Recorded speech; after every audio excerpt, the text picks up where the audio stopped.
याद रखना कि ये जो स्थितियां हैं ये परिवर्तित भी होगी।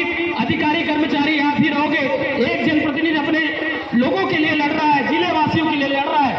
आज आप बेशक कुंभकर्णी नींद में सो रहे हो, लेकिन आपको जागना होगा और जागने की ये जो चुनौतियां हैं ये जनता देना शुरू कर दी है। आज इस परिस्थिति से अगर हम जूझ कर नवंबर तक चले गए तो नवंबर के बाद जो स्थितियां निर्मित होगी उसके जवाबदेह मात्र और मात्र आप होंगे।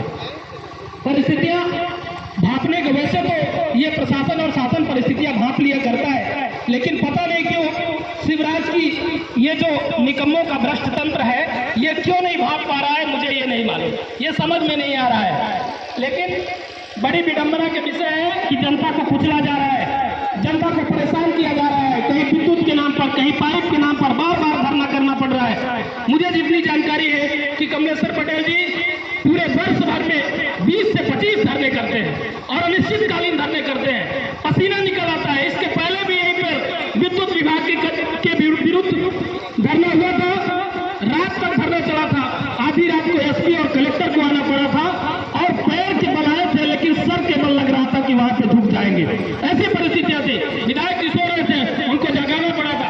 तो आज ये मान लीजिए कि 11 बजे से धरना चल रहा है। बेशक ये कल तक चले, कल तक बैठे रहेंगे हम लोग, परसों तक बैठे रहेंगे, महीनों बैठे रहेंगे, यही खाने पीने की व्यवस्था बनवा लेंगे। व्यवस्था पिछली बार बन भी गई थी, तो व्यवस्था बन गई है।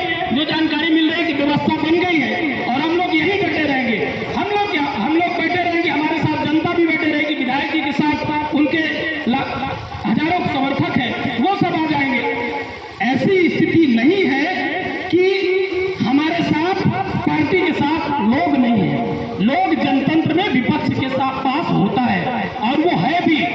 डरने की आवश्यकता आप लोगों को है कि जो कागज आप अपने चार दीवारी के अंदर तैयार कर लेते हैं और गरीब, आदिवासी, मजदूर, बेसहारा, पिछड़ा, इन सब लोगों के विरुद्ध आप जुल्म करते हैं, गिरफ्तारी वारंट करते हैं, वो बेचारा घिस जाता है, पिट जाता है। आप जाते हैं न्यायालयों में, हम पैसे से वकील हैं, हम न्यायालयों में देखते हैं कहीं लगा देंगे पटपरा, चुरहट, सीधी, फलाना, ढिमका, लगे हुए हैं लोग वारंट लिए हुए। मतलब अपने हाथ में जनता जहर लेकर जाती है, जहर। और जहर बोता कौन है? विद्युत विभाग। तो आप इसका आकलन कर लीजिए। हालांकि ऐसी स्थितियां हैं कि मध्य प्रदेश शासन का जब मुखिया आते हैं, अभी लहिया में एक कार्यक्रम था, एक पिछड़ा व्यक्ति मर गया और वो मात्र सीएम से मिलना चाहता था कि आप मेरी सुन लीजिए कि क्या परिस्थितियां, इसकी जांच करा लीजिए। लेकिन सामने वाला मिला नहीं, बल्कि बेधड़क लाठी डंडों से पिटाई करवाया। दंगा कराने पर आप विश्वास करते हो, लेकिन जनता की सुनते नहीं हो। जनता हिसाब किताब कर रही है, खाका तैयार कर रही है। आदरणीय कमलेश्वर पटेल जी के नेतृत्व में हम सब लोग अगर महीनों बैठना पड़े तो बैठे रहेंगे, लेकिन व्यवस्था तंदुरुस्त हो जाएगी तभी यहाँ से उठेंगे। कि अगर आपके कानों तक आवाज जा रही हो तो ये कांग्रेस कार्यकर्ताओं की बातों को आप लिखना शुरू कर दीजिए।